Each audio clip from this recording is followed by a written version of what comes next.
Real quick on the back page, I apologize. I think I kind of went to sleep. Page 3 there. On the questions. Those questions are actually from a couple of weeks ago. I think I didn't change those questions for the reading Exodus 4. So the questions I had, and I mean, you're welcome to make up whatever questions you want, however you want to. I mean, the ones that I had were, what excuses does Moses give God? Why does God do miracles before Moses? How does that foreshadow Pharaoh's acceptance of the miracles? And then what in the world's going on in Exodus chapter 4, verse 24? We'll talk about that next week. But yeah, on the last 4 questions, or you can just encourage them to read Exodus 4 too. It doesn't have to be questions. I just like to give them questions so they can kind of think about some particular directions that I'm planning on going. But whatever y'all think. Hello, good evening, gentlemen. Sorry, that third page, I was just mentioning them on the third page. The questions need to be updated. So, like I'm doing every week, I'm encouraging them to read chapter 4. Go ahead and read the next chapter. But those questions are actually, sorry, I think I copied and pasted them from the second week, maybe third week, and I didn't update them. So you want to update Dropbox for us with those questions? I can do that. Sure. Yeah, I can do that. All right, so give me some feedback. What kind of, how's class been going? What do you guys, good discussion? Are y'all getting through stuff? Are y'all not getting through? How's it been going? I have an absolutely horrible teacher. I know that's right. So, he's my teacher. I gotta hate that dude myself. We didn't get through everything last week. No. I got a little too excited in some I sections. was wanting to say some stuff that I had seen, but then it was like, he's not getting through all this. No. Yeah, it's sometimes it's a lot. We got through everything except for the comparisons, and we figured we could do that at any. Oh yeah, Jesus and Moses. Good. Yeah, that's true. Very good. Let's see. So I guess you guys are alternating, correct? You and David? Not exactly alternating, but sort of. Okay. David's got it this week. So. Okay. Cool. This is a good week to pick because next week's going to be the one where it's like, I'm going to be sick. Chapter 4 is interesting. Chapter 4 is a great chapter. It is a great chapter until you get to Zipporah and whatever in the world that's happening there. We'll have some theories about that next week. So let's see, Michael, you're not teaching. Randy, are you teaching? Okay. Bill, are you teaching? Yes. How's that going? Well, I wasn't here last week because I was in Michigan, Oh, okay. but before that it was going good, Okay. Cool. Good. Very good. which was only one class. So. Well, that's all right. That's all right. Hey, you gotta at least get one good one, right? Yeah. Okay, I'll pray and then we'll get into our text today.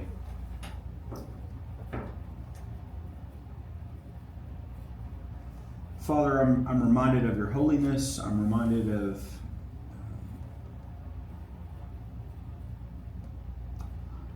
who you are. And I pray that my words, my thoughts, my actions would reflect that. That I would always strive to bring honor to your name. Be glorified tonight as we discuss, and this week as we as we think and we pray and continue to read, and Sunday as we look at your word together as a church. I pray that through that we're challenged, we realize some of the things that we're making excuses for in our life, some of the things that we are maybe fearful in, or some of the things that maybe we're hiding, some of the things that we haven't completely surrendered to your lordship. And I pray that you'll truly reign in our lives. It's through Jesus we ask this prayer. Amen.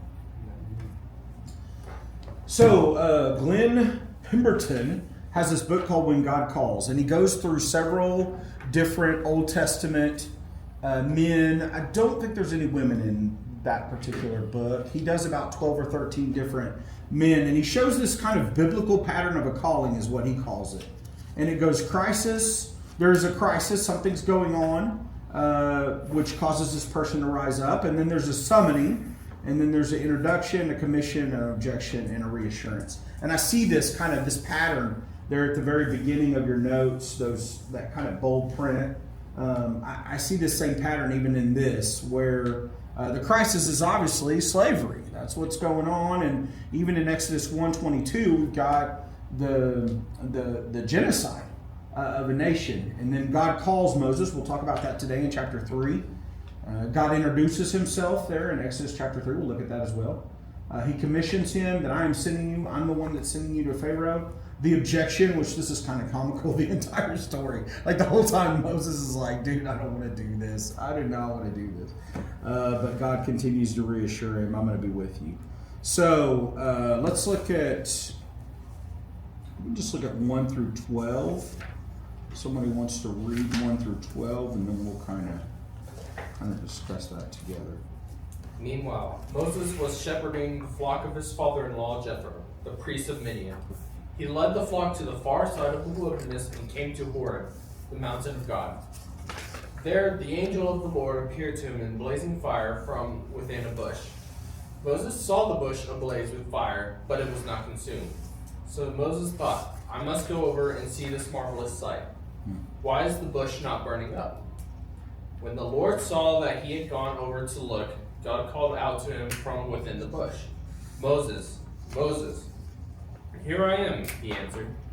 Do not come any closer, God said. Take off your sandals, for the place where you are standing is holy ground.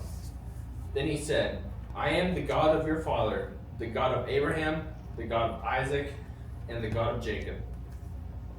At this, Moses hid his face, for he was afraid to look at God. The Lord said, I have indeed seen the affliction of my people in Egypt. I have heard them crying out because of their oppressors, and I am aware of their sufferings. I have come down to rescue them from the hand of the Egyptians and to bring them up out of the land to a good and spacious land, a land flowing with milk and honey, the home of the Canaanites, Hittites, Amorites, Perizzites, Hivites, and Jebusites. And now the cry of the Israelites have reached me, and I have seen how severely the Egyptians are oppressing them. Therefore go, I am sending you to Pharaoh to bring my people, the Israelites, out of Egypt. But Moses asked God, who am I, that I should go to Pharaoh and bring the Israelites out of Egypt? I will surely be with you, God said, and this will be the sign to you that I have sent you. When you have brought the people out of Egypt, all of you will worship God on this mountain. Thank you. I don't know if you guys have had a chance to read through this, but a few mornings this week, I guess we're only at Wednesday, huh? I guess yesterday, not today, yesterday and Monday, Barb and I were up early and we were drinking some coffee and we were listening to Exodus 3 and just kind of chatting about what we heard, what we saw in that. What do you see in these first 12 verses? It's hard to look at it with fresh eyes because we've heard this so many times in our lifetime. But was there anything in particular, maybe a phrase or a word that jumped out at you, or a concept that jumped out at you? It appears that God has to introduce himself to Moses. Okay. God introduces himself? Yeah, I mean, Moses just hears his voice. Moses, Moses, I'm here. Yeah. And then God says, this is who I am. Yeah. God, your fathers, Abraham, Jacob, Joseph. Would that be the explanation why he talks about himself in the third person at the end of the verse? Could be. You will go there, instead of going there and worship me, you'll go there to worship God. Good. Yeah. Good observation. But there in verse 12? Yeah. Yeah, you'll return and you shall serve God on this mountain. Yeah. Good. And the other thing I noticed was the end of verse 6, of this Moses hid his face because he was afraid to look at God. And if you look at the maturing of Moses, and you go, I think it's chapter 33, 34, where Moses says that he wants to look on God. And he's hiding himself from God. Yeah. But he wants to see the goodness of See God. God, yeah. That's good. Yeah, and here he's running from him, but then later on he'll also say, I'm not going if you're not going. Yeah. Yeah, very good. Good observation. Is there any significance of, at least in this version, it says the angel of the Lord appeared to him Yeah. in a blazing fire. Yeah, we'll talk about But that. then here it in a goes minute. on and says God spoke through it. Yeah, we'll talk about that here in just a minute. But Okay. that's good. That's a good observation. One thing that struck me as Barbara and I were reading through it, the first thing I noticed, we don't know God's name, we don't really know what all's going on, but the first thing God tells Moses is, "This is holy. Like, in my presence is holy." And it kind of made me think about how now, through Christ, we're invited into the throne room. You know, the curtain was torn. Jesus is Emmanuel, God with us. And so that really impacted me. Just, I know God's holy. I've seen that, understood that throughout my life, but just kind of that first interaction is like, where you're standing is holy. Again, before he gets to his name, before he gets to the commission, before he gets to I've seen my people, all the things that he says, the first thing is, you're in my presence and this is holy. That really impacted me personally. So God gets his attention. Moses, it reminds me of David. I thought first thing of David, how Psalm 78 talks about how David was faithful with the sheep, and he was faithful over Israel as a shepherd of sorts. And how Moses, for Moses, this is at 10 o'clock on Tuesday morning. You know, he's just sitting there sipping coffee, taking care of his sheep. He's just at the job. You know, he's on the job, and all of a sudden, it's not literally a Tuesday at 10, but just in a common moment, God shows up. And I thought about, again, how God takes ordinary and makes it extraordinary. The Bible talks an awful lot about shepherds. Yeah, it does. Yes, that's God's people. And weren't shepherds considered one of the lower In Egypt, they were. Yes, sir. in Egypt? Okay. Yeah, specifically in Egypt. I guess maybe other cultures, but Got it. specifically in Egypt, that was kind of, not something they wanted to do. But I just thought about how, Moses was, again, similar to David. We'll see him later. But how David was faithful in shepherding the sheep, and God calls Moses from shepherding. It says Mount Horeb or Sinai. Later it'll be chapter 19 and 20. They'll come back to Mount Sinai. Some people believe there's two. Some commentaries say there's two mountain ranges. Some say it's the same name. Barbara pointed out one of the, I don't remember if it was yesterday or Monday, but she pointed out that it's called the Mountain of God. And she's like, was he kind of wandering around over there seeking God? Or was it called the Mountain of God because God, from then on, kind of the Mountain of God, because God was there? But we'll see this idea of Sinai. It's a benchmark place. It's one of those kind of locations for Israel throughout the Old Testament and even into the New Testament. Paul mentioned it in Galatians. But yeah, the Mountain of God, this is the first time that's mentioned. And I thought that was interesting. Obviously, there's a significance to it. What it is, I do not know. But it's specifically mentioned. And I thought that was just kind of an interesting, why is that added on? One comment is that, back in chapter 2, when Moses left Egypt, he went to Midian. Right. Okay, and he basically had to travel through the area that the children of Israel were going to travel later down the line. Yes, sir. Yes, sir. Okay, my thought there was God showing him some paths that he was going to tread, because he was going to end up at Mount Sinai. Okay, was God preparing him for that trip, for that future trip? It's a good thought. Yeah, very possibly. Yeah, it's interesting to think about. I don't know. Well, I shouldn't put myself in the place of Moses so long. But if I were in his place and God said, I have come down to deliver, and I will bring them up. And then he said to me, you're going to go talk to Pharaoh. I said, well, time out. You just said, you just said you had come down to take them. You drove your parents crazy, didn't you? But Mom, you said. I know what I said. And then I might say, well, who am I? Yeah. If anybody, of course, I don't know that Moses really understood who God was. Probably didn't. I thought, no, this isn't going to work. You said you're going to do it, so. What do you mean I'm going to do it? You just said you were That's going to what do he it. said. Yeah, That's exactly. Yeah. Yeah, I'm next teaching chapter 5, and I was looking back and saying, but God didn't tell him anything about what's going to happen in chapter 5 when he makes it all worse. Oh, it backfires, yeah. Yeah, for everything. Initially, yeah. I mean, he just says, Pharaoh's going to say no. Right, Okay, yeah, he's going to say no. yeah. But he did more than say no. He did. Yeah, and we'll look at that brokenness of the people, and man, that's a heavy chapter. Yeah. So the angel of the Lord there in verse 2. I believe since God and the angel are I don't believe every time that the Old Testament says the angel of the Lord, but when God and an angel occupy the same space, I believe it to be God. I personally, my conviction is it's pre-incarnate Jesus. In other words, before he became a man, before he was born of Mary.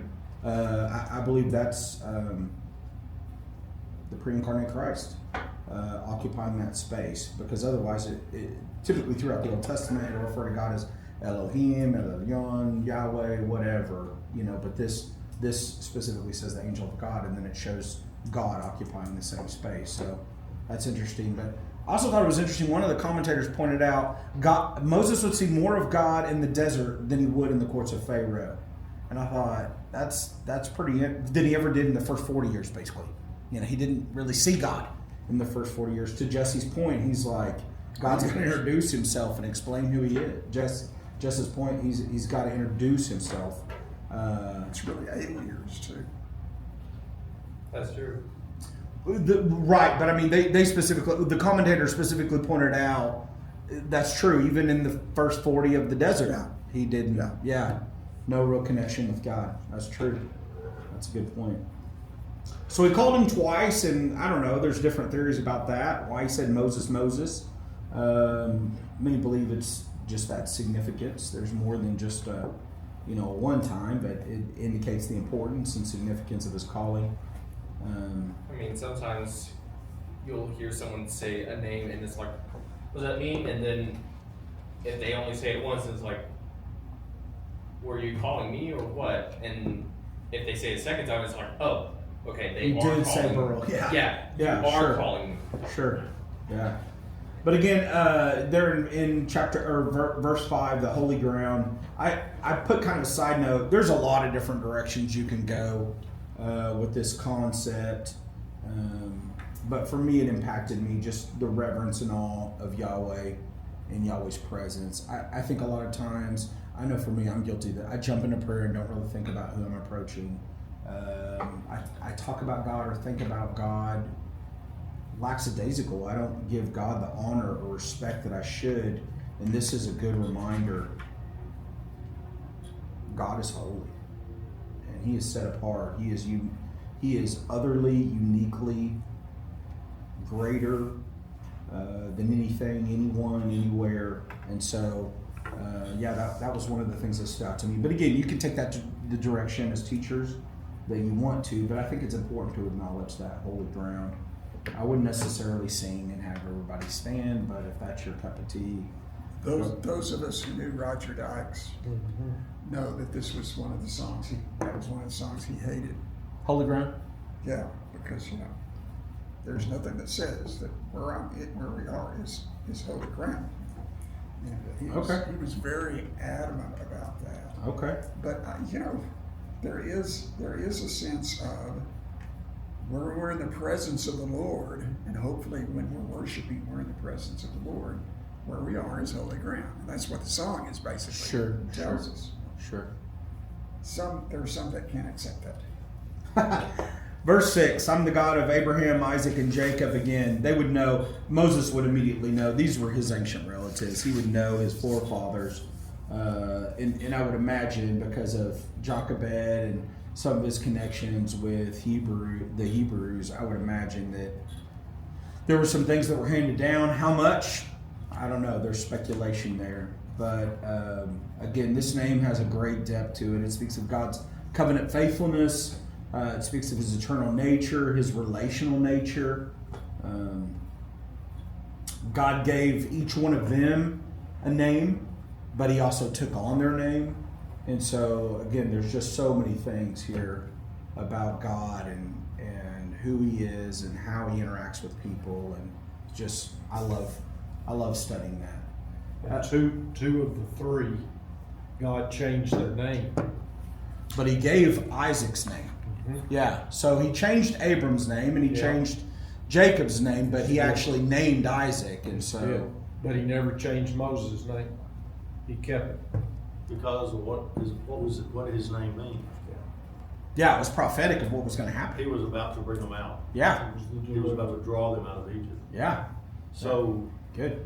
So God didn't give people names. He gave them an identity. When Yeah. he changed Jacob's name, he didn't, and Peter, I mean, he wasn't really just changing their name. He Right. was saying, this is who you are now. Yeah, it's like a birthright. It's like again, prophetic of who they're supposed to be. Good. Verse 7, we see a very personal God. God's getting personally involved. I have seen, I have heard, I know. We mentioned earlier, I guess Bill mentioned earlier, that God says to refer to himself in the third person, but here he's using that first person pronoun. Like, I'm about to do something. Something's going to happen here. Three things. God notices their sorrow, he notices their cry, and he notices the tyranny of their persecutor. I've seen their affliction, I've heard their cry, I've seen their oppression. And God's saying, I have come to deliver. So again, this is that picture of God rolling up his sleeves. This is the picture of God like, it's about to go down. I mean, it's about to happen because God's going to do something. We know this isn't a new plan. There in Genesis 15, God told Abram way back when, hundreds of years before this time, centuries before, he told him, your offspring will be sojourners in this land, in a land that's not their own. They'll be the servants. They'll be afflicted for 400 years. Verse 14, but I'll bring judgment on that nation, and they will serve, and afterward they shall come out with great possessions. And we'll see that on that last plague. They pillage the Egyptians. They get all their gold. I believe last week we mentioned the three divisions of Moses, 40-year seasons. That first he was a prince, then he was a shepherd, and then he was a leader. Now again, if you really stop and think about that, it's kind of like you're at the pinnacle, and then to Burl's point, at least from the Egyptian perspective, you go to the bottom you're on the lowest of the low, being the shepherd, and then you become the leader of a nation. But again, if you think about it, so he's an Egyptian for the first 40 years, then he's a Midianite for the second 40 years, then he's a Hebrew or an Israelite for those last 40 years, the 80 to the 120.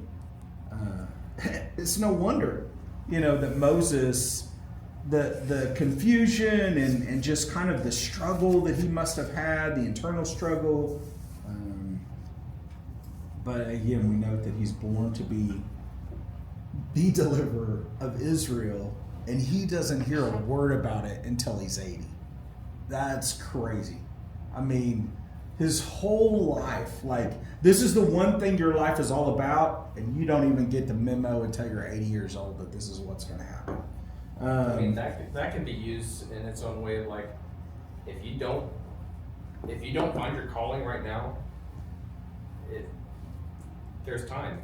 God will do it on his own time, and it took Moses 80 years to find his calling. Yeah. And it just takes time. And I know a lot of people can be discouraged, I don't know what my calling is. It's just be patient. Yeah.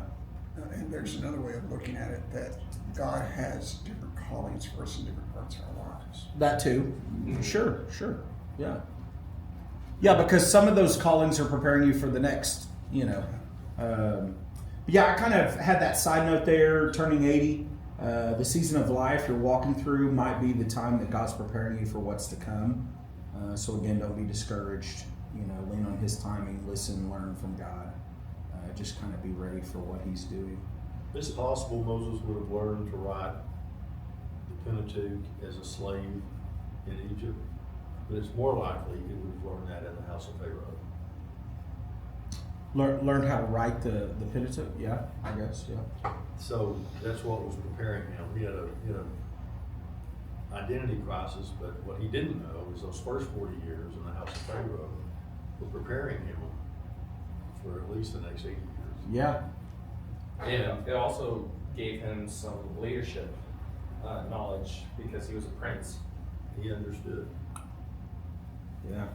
The Good. second 40 years, he learned to shepherd, as Right. our shepherds do. Yeah. Yeah, that's good.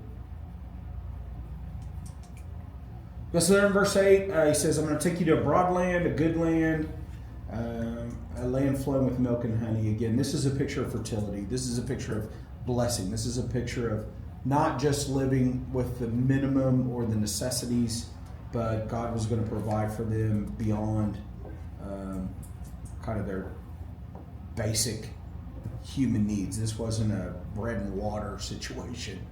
There was going to be milk and honey. So, chiasms. Are we all familiar with chiasms? Is that a term that we've all heard before? Everybody familiar with that? Okay, cool. So, there's several of those. There's one in chapter Genesis 1 in creation. There's a lot of cool things throughout this Jewish literature. But this particular one, you see that A-B, well, kind of the pattern will be that there'll be repetition, an A-B and then a B-A. And in this case, again, the A there in verse 7 is, I have seen the affliction of my people who are in Egypt. It's repeated differently in verse 9. I've seen the oppression they're receiving essentially from the Egyptians. And then in verse 7, that B is, I have given heed to their cry, I'm aware of their suffering. And then in verse 9, the cry of the sons of Israel has come to me. And then the C, kind of the sandwich here, verse 8. So I have come to deliver them from the Egyptians. I have come, essentially, to bring them up to a good land. So again, what we see here in the center is God's intention to deliver the Israelites and bring them to a better land. That's kind of what all this particular style, if you will, of writing is pointing towards. I don't know how common that is, or if people have heard that, or if they're familiar with that, if that's going to freak somebody out. It might be okay to introduce it. It might, you tread how you would like to tread on that one. Verse 10, I'm sending you to Pharaoh. So this is the one that's like, man, again, I always think about how the last thing he heard in his own language was, who are you? Who made you ruler? Who are you going to do to me what you did to the Egyptian? And then he found out that the Pharaoh was after him and he took off. So it was like the last thing, leaving Egypt. So now God's telling him in verse 10, I'm going to send you to Pharaoh. I guess that was verse Exodus 12:15. Says that Pharaoh wanted to kill him. So Moses fled for his life, and now God's like, I want to send you back to the guy, which we know now. I mean, we know in chapter 4 he'll say he's dead. He'll say it, I think, twice throughout this text in 3 and 4.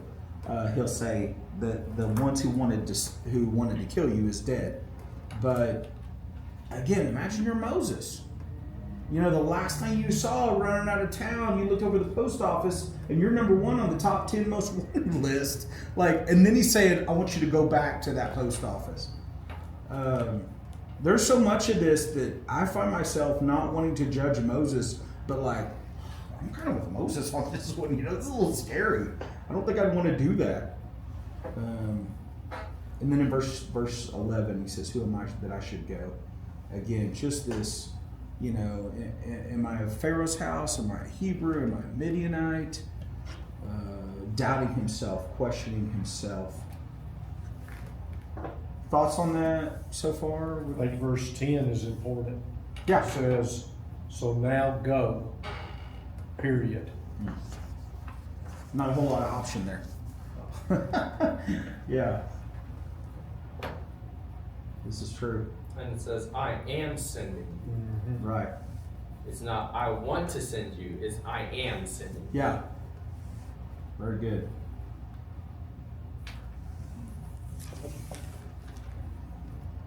while there's a pause, I've been listening to you and I've reevaluated my comment about verse 12. You talked about your prayer being lackadaisical because, and I was thinking, I grew up in a high church, old order Lutheran, and sacred was the word. Mm. And there wasn't any, hey, daddy, Mm-hmm. you know, let's pray. Yeah. I mean, you were on your knees Mm. a lot. Yeah.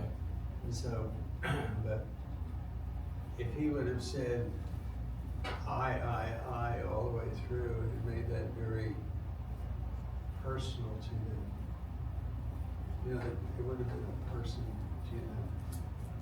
I think he needed to say God. You will worship God. Mm. Because it's not an I now. All of you are I's, and I can dismiss you very easily. No offense, but I'm just saying. We feel it. We feel But it. if you were Points God, to the one name that you need to remember. yeah. It's like, oh, hey, I am a Christian. It's like, okay, there's no personalization because there is no name. And God is giving him a name of who they will worship. In to complete the promise. This story is so Complete much the cycle. bigger than, it's about to explode because God's already said, alluded to the power of the Egyptians and what they've been doing. So God is not just delivering Israel. He's going to war with the gods of Pharaoh. Right. And he's not only going to make sure that the Israelites understand who he is, so that they can be saved. He's going to give the Egyptians a chance to understand who he is as well. Right. So that's what he's setting up. That's how he's setting up Moses. Moses doesn't know it yet. He's writing this in retrospect. Sure. But when he wrote this, he understood really well what God was setting up for. Sure. Yeah. And it does come to play even further down the road when the Israelites attack different villages. Rahab's an example. But I've heard what your God does. Yeah. Yeah. I'm going to be on your side. Right. Yeah. Very good. Yeah, the rumors would spread. Good.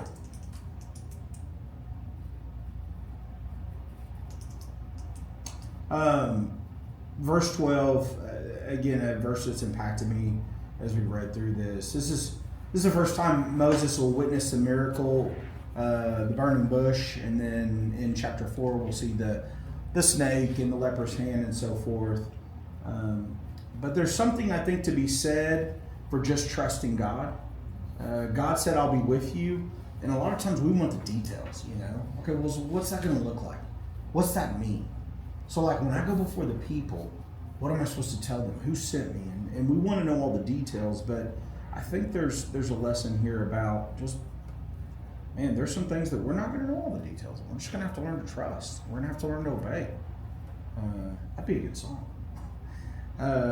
We're just going to have to surrender to His will. And I don't get all the things that's going to happen or how it's all going to play out, but I'm going to have to lean into His will. God said He would be the deliverer of Israel, but then He doubts Himself. And so that initial question that I noted in this chapter is He starts out with kind of, who am I? Who am I that I should go do this? So let's look at that next section, verse. I think it says on your notes, sorry. It says on your notes, read Exodus. 1:22. Yeah, it's supposed to be a 3 after that 1. Yeah, 13. So it's chapter 3, 13 through 22. So I'll read that real quick. And Moses said to God, if I come to the people of Israel and I say to them, the God of your fathers has sent me to you, and they ask, what's his name? What shall I say to them? God said to Moses, I am who I am. And he said, say this to the people of Israel, I am has sent me to you. God also said to Moses, say this to the people of Israel, the Lord, the God of your fathers, the God of Abraham, the God of Isaac, the God of Jacob has sent me to you. This is my name forever, and thus I'll be remembered throughout all generations. Go and gather the elders of Israel together and say to them, the Lord, the God of your fathers, the God of Abraham, the God of Isaac, the God of Jacob, has appeared to me, saying, I have observed you and what has been done to you in Egypt. And I promise that I will bring you up out of the affliction of Egypt to the land of the Canaanites, Hittites, Amorites, Perizzites, Hivites, Jebusites, a land flowing with milk and honey. And they will listen to your voice, and you and the elders of Israel shall go to the king of Egypt and say to him, the Lord, the God of the Hebrews, has met with us. And now please let us go a 3 days journey into the wilderness, that we may sacrifice to the Lord our God. But I know that the king of Egypt will not let you go unless compelled by a mighty hand. So I'll stretch out my hand and strike Egypt with all the wonders that I will do in it. After that, he will let you go. And I will give this people favor in the sight of the Egyptians. And when you go, you shall not go empty-handed, but each woman shall ask of her neighbor, and any woman who lives in her house, for silver and gold jewelry and for clothes. You shall put them on your sons and on your daughters, so you shall plunder the Egyptians. So again, Moses is seeking now to understand. He's struggling with who he is, but now he's kind of struggling with the sender. Who's sending? So he's still kind of that. I like that first phrase. If I go, if I come to the people, I'm still debating this, but if I do, and they say, which again, there's logic in that. Okay, that's a legit question.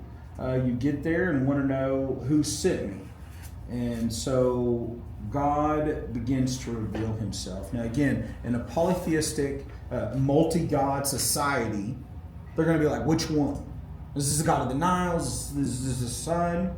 Is this the God of, which God are we talking about here? And so, again, it kind of makes sense. I believe this is a somewhat legit question, but let's stick here in verse 14 a little bit. I really want to get into this. So, kind of there's this tetragrammaton, right? The YHWH, or sometimes it's YHVH, depending on who's translating it. But Yahweh is how we've translated it.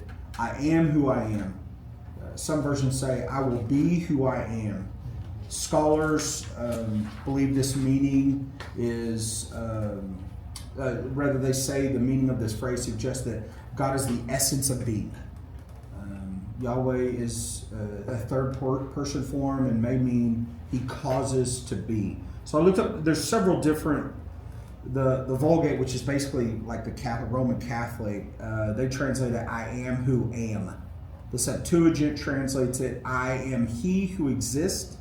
Arabic paraphrases, the eternal who passes not away.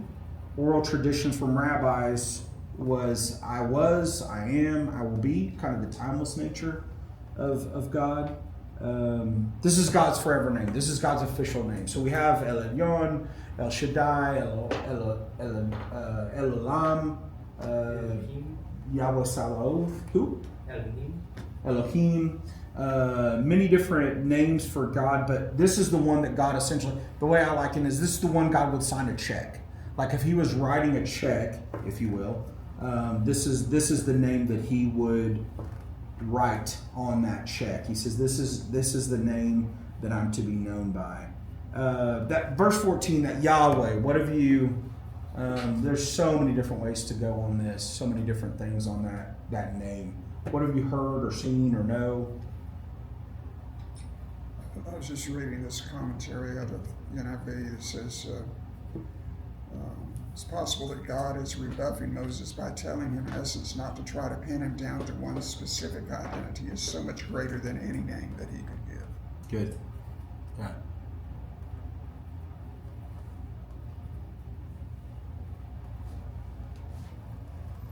Again, his name was viewed so sacred that they wouldn't even put the vowels in. So we just have consonants.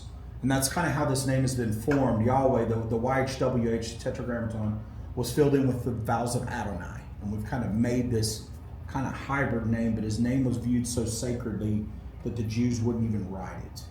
I remember years ago I was on a website and I was studying the names of God, and one of the things that it said on that website was, if you print this off, respect the paper you print it off on. And I thought, man, they get it, you know? They really understand, like, God's name. And you think about the commands, you know? Let's see, no other gods before me, don't make any. The third is don't take God's name in vain, you know? And there's different interpretations that I understand, but just, again, the holiness of who God is, his name. I like that, though, that you can't really pin him down with one particular, you know, that I've always heard that's the explanation of holy, holy, holy. But he is love, love, love. He is power, power, power.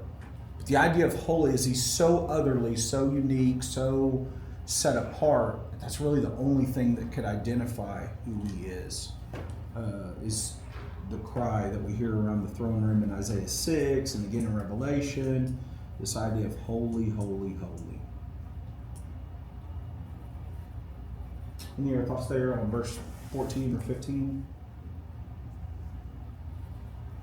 Did we read through? Yeah, we read through.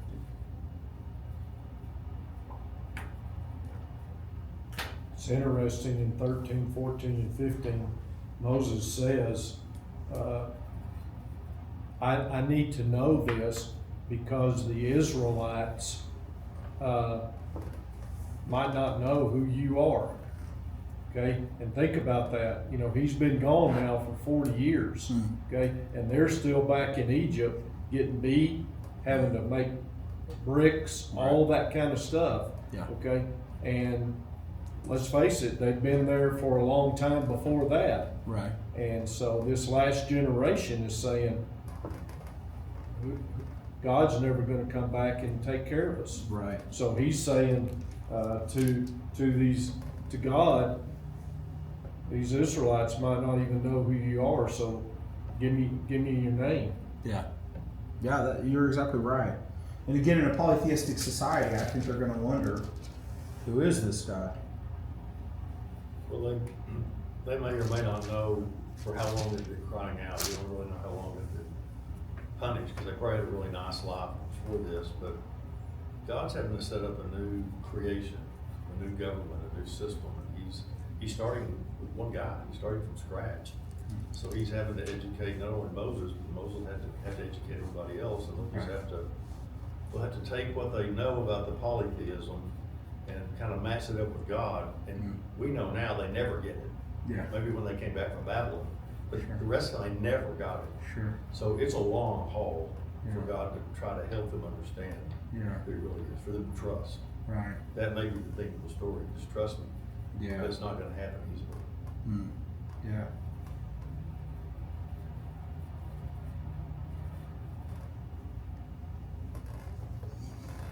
So there on your notes, I kind of noted what God tells him is going to happen, and then kind of later on how it plays out. Moses is supposed to go to the elders. God tells him you're going to go to the elders there in chapter 3, 16 and 17. And then he does that at the end of chapter 4. And then you're going to go to Pharaoh, and then he does that in chapter 5. And Pharaoh's going to refuse, and then he does that, and really the whole time. God's miracle, then he sees those miracles. Pharaoh will kind of give in for a little bit, but then he kind of reneges, and then the Egyptians just give all their jewelry to the to Israel as they're leaving the nation. So God kind of shows Moses what's going to happen, similar to God's revelation. We mentioned that earlier in Genesis 15, how God told Abram, your descendants will be in this land.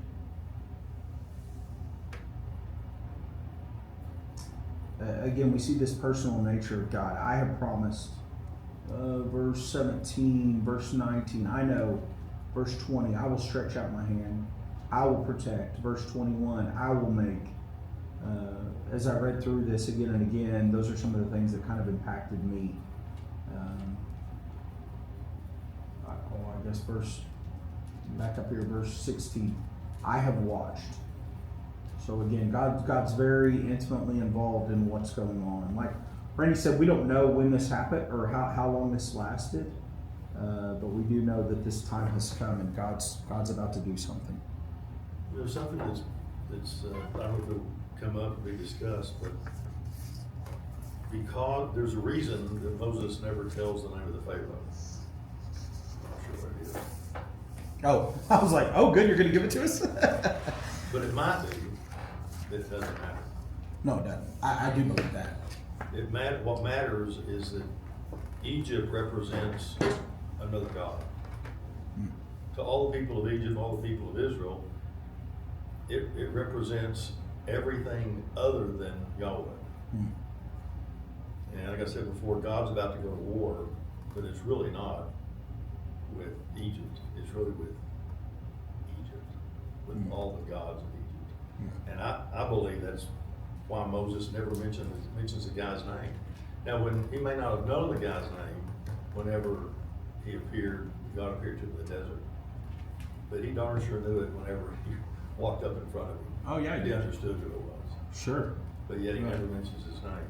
To go along with that, if you want to do a little research, look up HYKSOS. The Hyksos were a group of people that took over southern Egypt and pretty much a lot of the land of Goshen where the Israelites were. And they set up kingships, and the Egyptians, who were in the western part of Egypt, actually rebelled and set up their pharaoh, who then defeated the Hyksos and took over. And so that pharaoh would have been a new name that Moses would be familiar with. Interesting.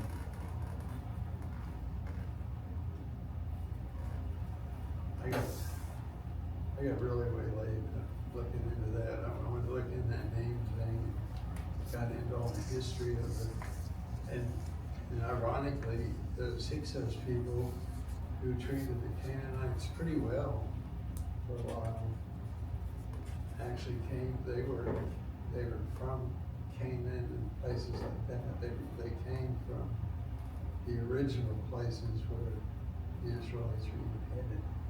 There's a lot of irony. Yeah.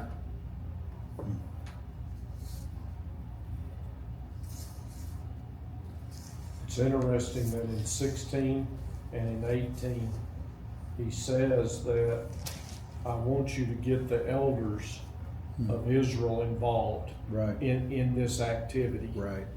Okay? You know, it's not just going to be Moses and Aaron that do this. Whoever these elders are, they're gonna play a major part in going to Pharaoh, because that's God's instruction. Yeah, very good. They will be the aged, the wisdom will be part of the people that help lead the people.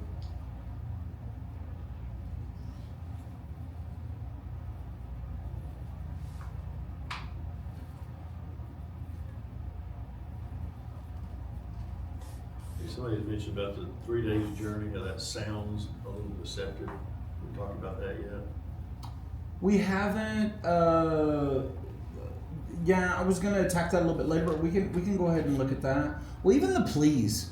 That's like, even the please. Oh, yeah. He's like, will you please? Like, come on, man, you're about to destroy everything. Like, what do you mean, please? There's so many things. Like, if you really stop and think about it, just for a second, this isn't blasphemous at all. I don't mean this blasphemous. But if you're God, how many plagues would it take? You're all powerful. How long would it take? Would it take 6 to 9 months? Would it take 10 times to get the people out? I mean, there's something bigger going on. You know what I'm saying? I mean, obviously, it's over. You snap your fingers. If you can speak everything into existence, you don't need 10 tries to, well, that one didn't go so good. I hope that would work, you know? I mean, there's something way bigger going on here. Again, the pleas, the 3 days, it does. There is kind of a seemingly deception about that. So you're not just going to go out on a little weekend retreat to the wilderness. a worship retreat and then come on back to work on Monday. That's But not. we know God doesn't use deception, so it means No. something different. There's something else going on there. Yeah. One of the things that's going on is that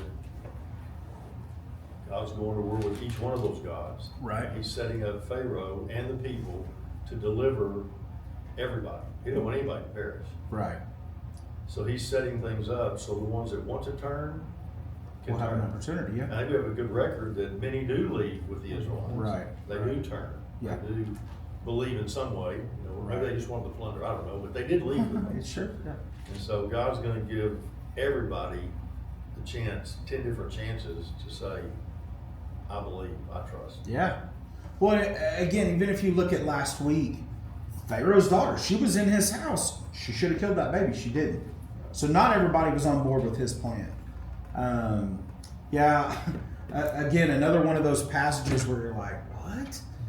We'll look at this next week a little bit, but Romans chapter, I believe it's chapter 5, where he talks about what's going on here, where he says, I'll give mercy to who I'll give mercy. I'll harden Pharaoh's heart and so forth. It talks about that in chapter 4, where God tells Moses, I'm going to harden his heart. He goes on to explain that in Romans 5. Paul explains that a little bit in Romans 5. But yeah, there's some, man, especially at face value, without understanding the backstory, there's some hard teachings in here. There's some difficult theological, just how do I balance this good God that I know God's good, His creation's good. Throughout the Bible, it says He's good. And then he's hardened this dude's heart, How do I balance all that? So there's some things that, we have to understand that there is something behind this. And again, yes, he was killing 10 Egyptian gods, but he was also giving opportunity. There was mercy. There was multiple chances to change throughout that time. This wasn't 10 days, 10 plagues. This was, again, it seems like, I'll have to look at it again, but I want to say it's like 6 to 9 months. That the plagues were over approximately 6 to 9 months. Well, as much as the Israelites, grumbled in the desert, it appears there will be 20 plagues. The 10 didn't make much of an impression, Yeah. as it turns out. Yeah. And hardening his heart doesn't mean that it's a magic trick. Your heart's now Right. hard. Right.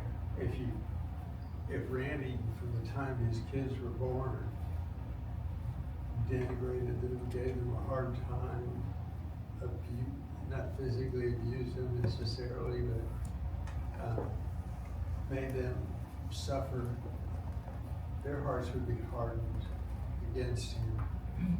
Not because he did something like that. And so it's easy to watch the history of people in retrospect and say, I can see why they might feel negative. Sure. There are some things, unfortunately, that I know I could say to my wife that would harden her heart. Oh yeah. Oh yeah. Oh, every And married God man knew knows. exactly what would harden Pharaoh's heart. Sure. And the first thing would be, I need my people to go out 3 days in the desert. Mm. He knew that would harden his heart. Mm. So Pharaoh is God. Pharaoh's God Mm. in Egypt. Sure. He either wore a serpent on his hood. He was God. He was Yeah. all the gods rolled into one. Yeah. And so God's going to war with him, Right. and he knows exactly what will harden Pharaoh's heart for Pharaoh to come up against another God. Mm. So God did not harden his heart. God knew what would harden Pharaoh's heart. Yeah. And so he called Pharaoh's hand. That's what hardened Pharaoh's Pharaoh's heart. heart, not God. Yeah. Like I said, there's a few different things. I've heard it explained. Basically, the first 5 plagues, it kind of gradually shows him hardening his heart, and then the last 5 plagues, it kind of turns towards God hardening his heart. I guess one of the things that I always try to help, or I guess maybe I work through myself. There's a big difference between causing and knowing it will happen. Does that make sense? Like, there's a difference between God hardening his heart and knowing that his heart would be hard.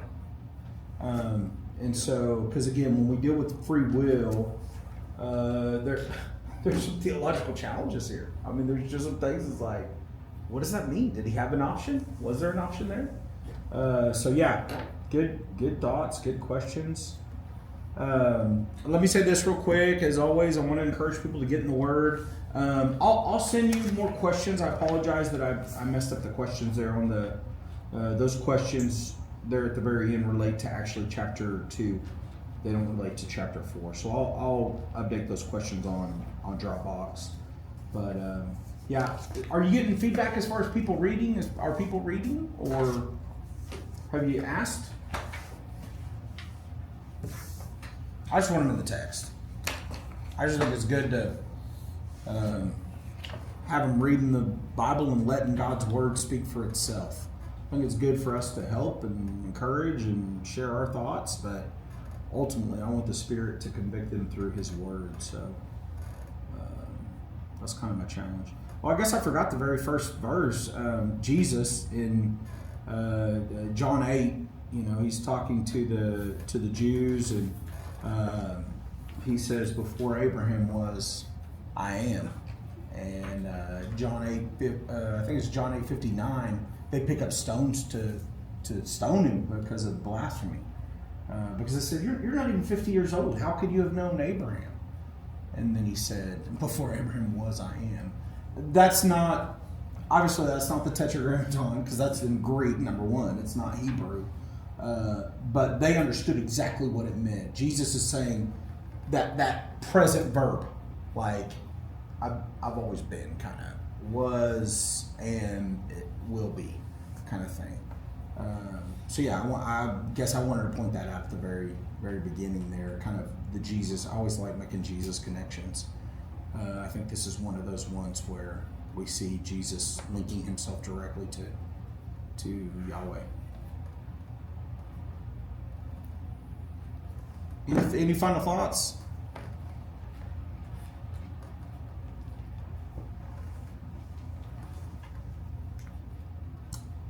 Man, chapter 4, y'all study it. Give me all the answers. I want y'all to show up next week with whatever's going on with Zipporah and that whole bridegroom of blood thing. God wanting to kill Abraham right after he called him to lead the people. Moses, to kill Moses. Or does the pronoun refer to his firstborn? Perfect timing on the bell.